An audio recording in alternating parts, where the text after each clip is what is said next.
Kang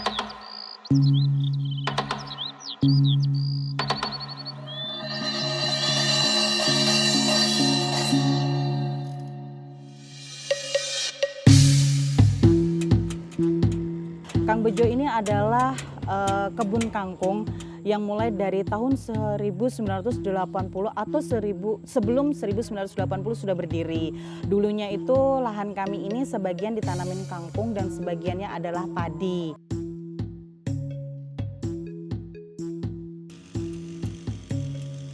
Tarian Dayak Kang Bejo.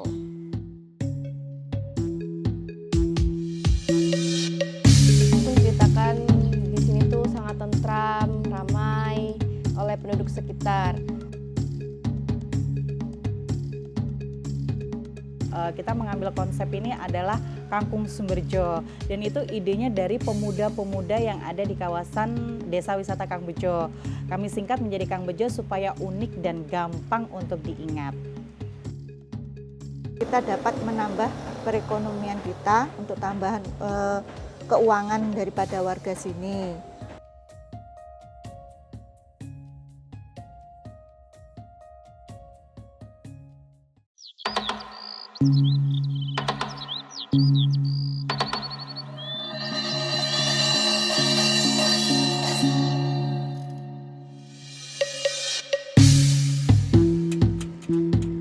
Kang Bejo ini adalah kebun kangkung yang mulai dari tahun 1980 atau sebelum 1980 sudah berdiri. Dulunya itu lahan kami ini sebagian ditanamin kangkung dan sebagiannya adalah padi. Seiring berjalannya waktu karena kita menggiling padi itu jauh, sama Mbah Haji Ladi pemilik pertama itu disamaratakan dengan menanam kangkung semua.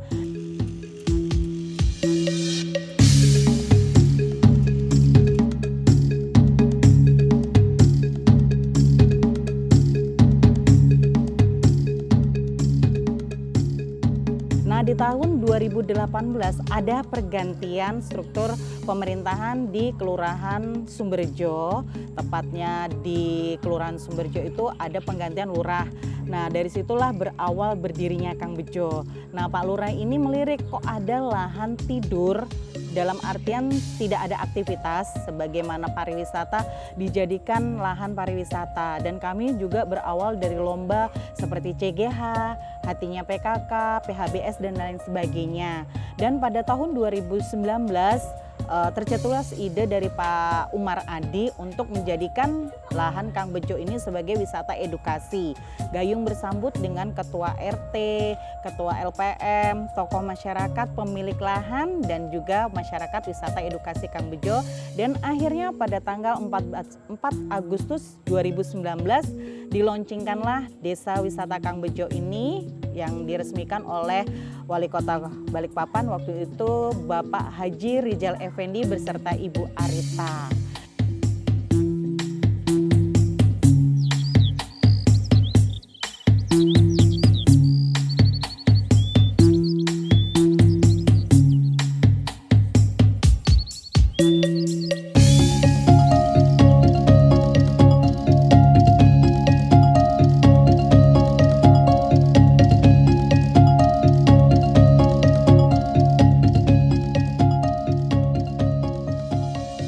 Kita mengambil konsep ini adalah Kangkung Sumberjo, dan itu idenya dari pemuda-pemuda yang ada di kawasan Desa Wisata Kang Bejo. Kami singkat menjadi Kang Bejo supaya unik dan gampang untuk diingat. Bisa melakukan wisata edukasi, pembelajaran. Terus yang kedua, para wisatawan juga bisa berfoto-foto di spot-spot foto yang ada di kebun kangkung. Dan yang ketiga, para wisatawan juga bisa menikmati kuliner-kuliner yang ada di Kang Bejo. Dan yang keempat, para wisatawan boleh membawa anak-anaknya di area permainan yang ada di lingkungan Desa Wisata Kang Bejo.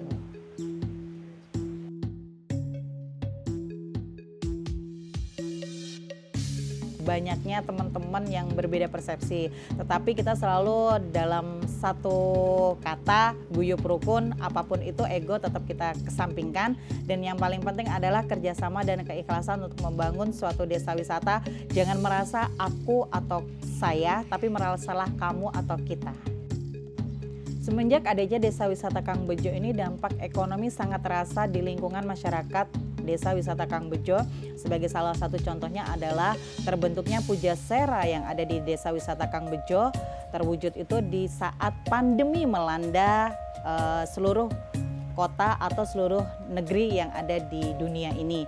Dan dampak yang paling besar adalah peningkatan ekonomi yang ada di Kang Bejo, terutama dari petani dan masyarakat sekitarnya. Ada yang membuka kafe-kafe, ada yang membuka pemancingan dan lain sebagainya.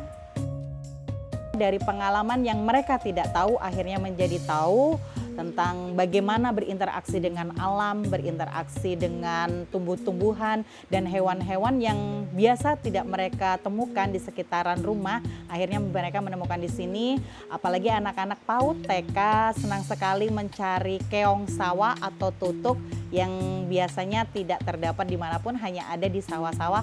Dan mereka juga bisa mengekspresikan memancing belut yang biasa dilakukan para warga sekitaran Kang Bejo di sore harinya.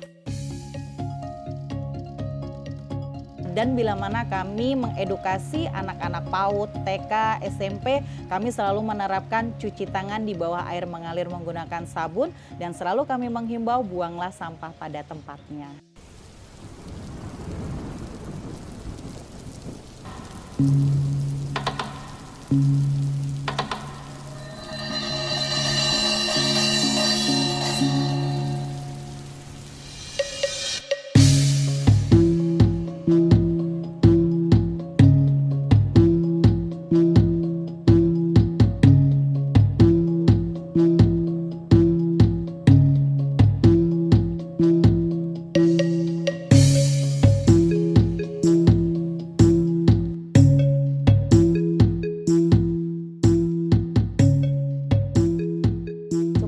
Sejak kecil karena di keluarga saya semuanya itu berdarah seni gitu.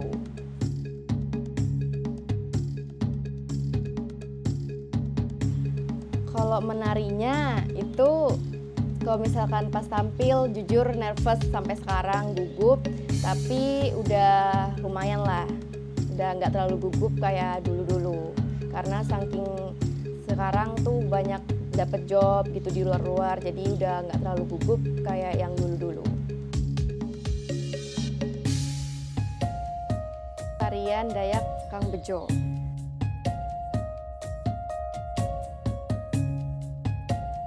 Menceritakan di sini tuh sangat tentram, ramai oleh penduduk sekitar.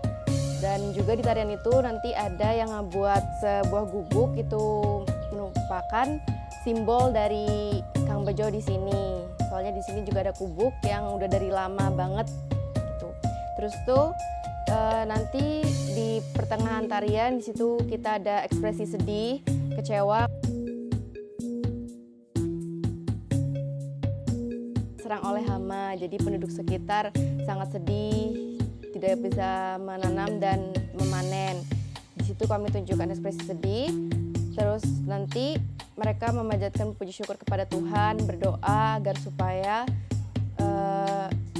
terbebas dari serangan hama tersebut.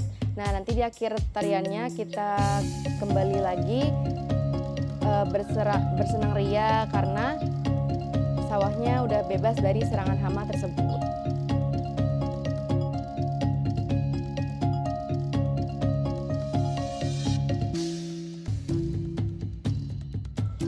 Menciptakan gerakan tarian tersebut dari ibu saya juga, Ibu Yeti, saya sendiri juga, Vela, dan teman-teman saya, Marsha dan Saina. Di situ kita buatnya jujur susah banget. Di situ kita bermuter otak. Tarian di sini tuh kalau yang dari Kang Bejonya sendiri ada 2 tarian. Yang pertama tarian Jepen, yang kedua tarian Dayak Kang Bejo itu. Nah, kalau misalkan yang sudah ditarikan tapi bukan dari Kang Bejo itu sekitar ada 8. Kita juga bekerja sama dengan guru saya yang di SMP 22 yaitu Ibu Dita. Kita bekerja sama dalam membuat tarian. Jadi ada tarian dari Dayak, dari Sulawesi seperti Mampa Dendang dan Padupa.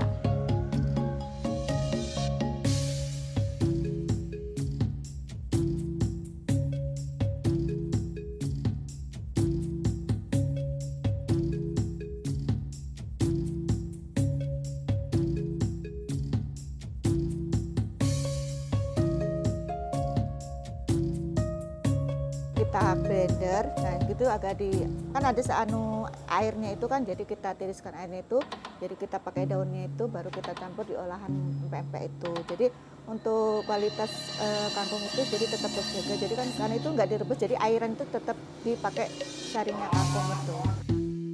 Alhamdulillah kita mendapat dampak yang sangat bagus sekali dari warganya. Kita dapat menambah perekonomian kita untuk tambahan keuangan daripada warga sini.